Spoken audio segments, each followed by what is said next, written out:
करूं क्या मैं, मेरा यही काम है क्या? जो सच्चाई है वो सच्चाई है।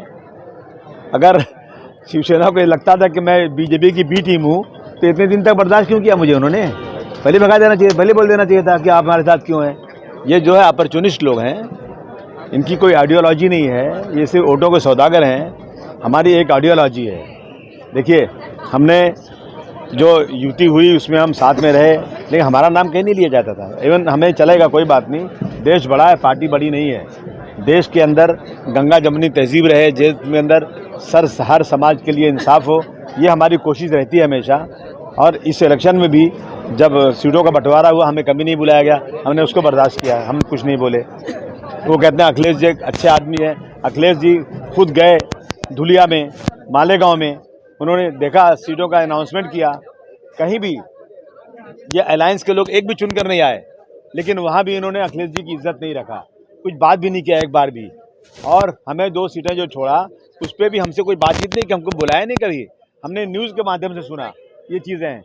और अब जब ये लोग इनकी सीटें कम आई तो शिवसेना के लोग बोलते हैं हमारा हिंदुत्व का मुद्दा चलेगा, अपने वर्करों को बोलते हैं हिंदुत्व के मुद्दे पर तैयार। अरे आपने एक बार कहा था कि 30 साल तक हम गलत लोगों के साथ थे, अब हम सेकुलर पार्टियों के साथ रहेंगे, हम आपके साथ थे। लेकिन जब आप ये कहोगे कि मेरा मुद्दा हिंदुत्व का है और आप कहोगे 6 दिसंबर को बाबरी मस्जिद जिन्होंने ढाया उसका हम स्वागत करते हैं, उसका अभिनंदन करते हैं, उसका धन्यवाद करते हैं, तो समाजवादी पार्टी ऐसी पार्टी है जो कभी सांप्रदायिकता के साथ नहीं रह सकती। इसलिए हम अलग हो गए और हम अपनी पार्टी बनाएंगे। हमें मालूम है, और रह के भी हमको कौन सा फायदा है, कौन सी सीट हमको मिलती है, कौन से हमसे बातचीत होती है। समाजवादी पार्टी अपनी ताकत बनाएगी। कॉर्पोरेशन इलेक्शन की हम तैयारी कर रहे हैं। संघर्ष के दिनों में आपने साथ दिया, लेकिन इस तरीके से बड़ी टीम कहे जाना कहीं जो है मन में तकलीफ हुई? अरे मेरे मन को कोई तकलीफ नहीं होती है, ऐसा बोलते रहते हैं लोग, इनको ऐसे बोलते रहते हैं। मुझे तकलीफ तो पहले से इन लोगों से मुझे है, पहले से है। जब ये लोग जब भी महाविकास आघाड़ी की सरकार चली है, कौन सी हमारी बात सुना इन लोगों ने? हमने कई बार कहा कि जो एक कानून बना दो हेट स्पीच के ऊपर, जो लोग भी मजहब की बात करते हैं तो एक सख्त कानून बनाओ, उस पर तैयार नहीं। हम 5% रिजर्वेशन की बात हुई थी, उन्होंने खुद किया था, वो भी नहीं दिया उन्होंने, तो कौन सी बात माने उनकी? एक आदमी पूछो ना। मैं नहीं, बिल्कुल बात नहीं की। हाँ, उनके बेटे ने जरूर कहा कि मैं बी टीम हूँ बीजेपी की, यही कोशिश उनकी है। बेलगाम में मराठी लोगों पर अत्याचार हो रहा है। यूपीटी ने जो है बेलगाम को केंद्र शासित राज्य बनाने की मांग की है। नहीं, मैं समझता हूँ कि ये कोई मतलब ही नहीं हुआ कि बेलगाम केंद्र शासित बना जाए। अब उसमें जो भी कुछ जाति हो रही है उस पर बात करना चाहिए, मुख्यमंत्री से, प्रधानमंत्री से बात करना चाहिए। सरकार उनकी चारों तरफ है।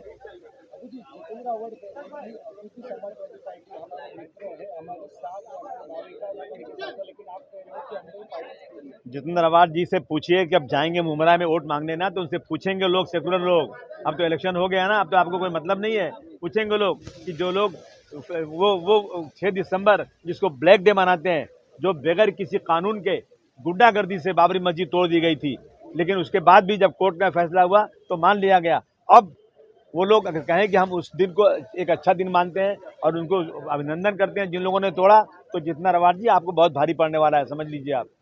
सर, लातूर में अगर देखा जाए तो वक्फ बोर्ड की तरफ से जो 100 से ज्यादा किसानों को जो है नोटिस दिया गया है लातूर में, आप इसे किस तरीके से? अगरचे वक्फ बोर्ड की जमीन है तो नोटिस देना ही चाहिए।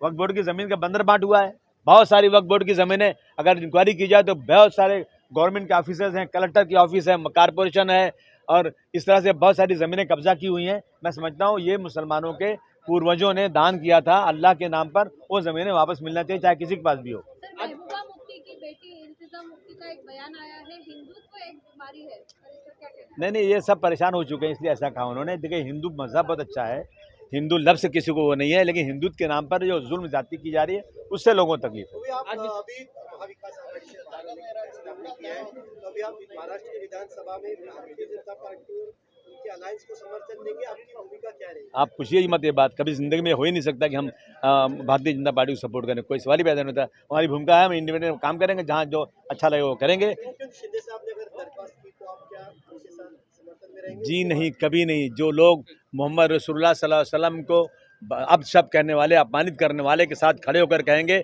आपका कुछ नहीं बिगड़ेगा, हम आपके साथ में, ऐसे लोगों के साथ कभी नहीं जा सकते। आदमी साहब एक आईडी में क्या सर बांग्लादेश में सर सर, बांग्लादेश में हिंदुओं पर अत्याचार लगातार हो रहा है, हिंदुओं के घर जल रहे हैं, मंदिरों को तोड़ा जा रहा है, दुकानों को तोड़ा जा रहा है, क्या कहना चाहिए? हिंदुस्तान में मुसलमानों की मस्जिदों को तोड़ा जा रहा है, हर मस्जिद की मंदिर दिखाई जा रही है, मुसलमान को पकड़ के चप्पल से मारा जा रहा है, बच्चों को कहा जा रहा है कि तुम जय श्री राम बोलो, तो उनको बोलने का कोई हक ही नहीं है। बांग्लादेश वाले कर रहे हैं तो उनको जो है बाज आ जाना चाहिए, ये गलत कर रहे हैं वो लोग, उन पर पाबंदी लगना चाहिए। लेकिन जो बांग्लादेश कर रहा है वो भारतवर्ष भी कर रहा है।